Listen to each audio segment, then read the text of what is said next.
Pemirsa Al-Munawwir TV rahimakumullah. Kita masih bersama dengan Gus Yunan dalam acara program Kulkes, bincang santai seputar santri. Dan sangat menarik apa yang telah disampaikan oleh Gus Yunan tadi. Kemudian bagaimana sebetulnya untuk dakwah sendiri melalui media sosial? Sebagaimana tadi saya uraikan bahwa justru sekarang santri itu memiliki kans atau kesempatan untuk menjadi subjek pembangunan. Dengan jati diri santri yang dimiliki dia, dengan baju apapun dia bisa berkontribusi, menggunakan baju sebagai seorang polisi, menggunakan baju sebagai seorang birokrat, menggunakan baju sebagai seorang politisi, dia tidak akan terlepas dari jati dirinya menjadi seorang santri. Jadi santri adalah ruh. Santri adalah ruh, terus kemudian diimplementasikan sesuai dengan bajunya. Jadi bagaimana kemudian kita membumikan Islam rahmatan lil alamin, sebagaimana dia memakai bajunya. Jadi seorang politisi dia harus menyebarkan Islam yang rahmah. Jadi tidak harus bersarung kemana-mana gitu. Tidak harus bersarung kemana-mana. Jadi sarung itu adalah jati diri, bukan sarung yang dipakai ini. Sarung itu jati diri. Dia bisa berkontribusi sesuai pakaiannya. Itu yang pertama. Yang kedua, kaitannya dengan media sosial. Bagaimana seorang santri sekarang harus produktif. Produktif, dia harus pintar sekali. Jangan sampai kita menggunakan gadget itu, malah kita justru tersibukkan menjadi konsumen, menjadi konsumen game, iklan, YouTube dan lain sebagainya. Tapi justru bagaimana kita memproduksi keilmuan melalui media sosial itu. Bagaimana kita menggunakan Facebook, menggunakan YouTube, menggunakan Instagram itu untuk menyebarkan keilmuan kita, menyebarkan pemahaman-pemahaman keagamaan yang rahmah. Contoh, otomatis dituntut untuk santri sekarang itu bagaimana dia membuat berbagai macam quotes yang menarik, dikemas dengan baik, terus supaya masyarakat itu paham, oh Islam itu kayak begini tuh. Bagaimana dia membuat podcast, bagaimana dia menulis berbagai macam artikel-artikel, terus disebarkan di Facebook, disebarkan terus menggunakan acara-acara di pesantren, terus kemudian disebarkan lewat YouTube. Banyak hal yang bisa dilakukan oleh para santri untuk membuat masyarakat itu paham bagaimana toh Islam yang rahmah, Islam yang toleran, Islam yang menjunjung tinggi kemanusiaan. Tidak kaku begitu. Tidak kaku. Contoh sekarang yang terakhir pemahaman tentang keberadaan negara bangsa.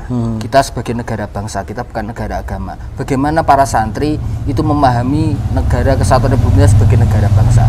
Bagaimana kita memperkokoh keberadaan negara ini sesuai dengan referensi yang kita miliki. Justru bisa menghancurkan negara, malah justru memperkokoh.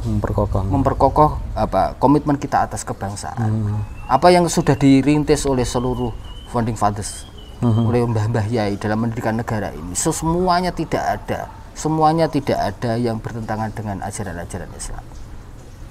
Jadi banyak sekali hoax yang muncul sekarang, banyak pertentangan tentang keberadaan negara itu bagi kita adalah justru menjadikan sebagai kita untuk membuktikan kita itu adalah subjek pembangunan yang justru memperkokoh keberadaan bangsa.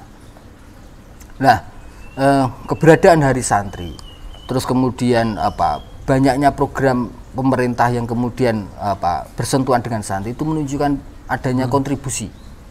Tidak mungkin pemerintah itu akan mengadakan Hari Santri, tidak mungkin pemerintah itu memunculkan program-program bersentuhan dengan santri jika kita tidak diakui oleh negara. Gitu loh. Pikiran kita harus terbalik sekarang. Justru kondisi kita sekarang adalah kita harus mampu membuktikan kepada negara bahwa kita menjadi pendukung atau pengokoh keberadaan negara melalui ajaran Islam yang kita miliki. Jangan takut, kita adalah subjek pembangunan dan justru kita yang terdepan dalam mempertahankan keberadaan negara kesatuan Republik Indonesia. Jadi kemudian ketika adanya Hari Santri ini, jati diri seorang santri, identitasnya itu lebih diakui ke identitas. Jangan khawatir Mas Irfan. Jadi jika nanti pulang gitu, Mas Irfan dengan membawa titel pendidikannya dan membawa gelar kesarjanaannya, terus ditanya oleh calon mertua, dulu sekolahnya di mana? Saya di Kerapia. Wah, calon mertua mesti sangat senang. Karena yang dilihat adalah jati diri seorang santri. Begitulah sebenarnya santri itu. Oke. Ya mudah-mudahan Gus. Ya, kemudian sangat menarik sekali apa yang disampaikan oleh Gus Yunan mengenai apa sih sebetulnya dan bagaimana seorang santri itu menjadi subjek pembangunan dalam mengisi kemerdekaan di dalam mempertahankan kesatuan dan persatuan di negara ini. Kemudian begitu ya kira-kira. Dan lebih bagaimana kemudian kita membuktikan bahwa santri itu bisa berperan di negara ini dalam rangka menjaga kesatuan dan persatuan, Gus. Baik, terima kasih banyak Gus atas apa yang disampaikan tadi mengenai santri di era milenial ini. Pemirsa Al Munawir TV rahimakumullah, jangan kemana-mana dulu. Setelah yang satu ini kita akan kembali bersama Gus Yunan dalam acara Bincang Santai Seputar Santri.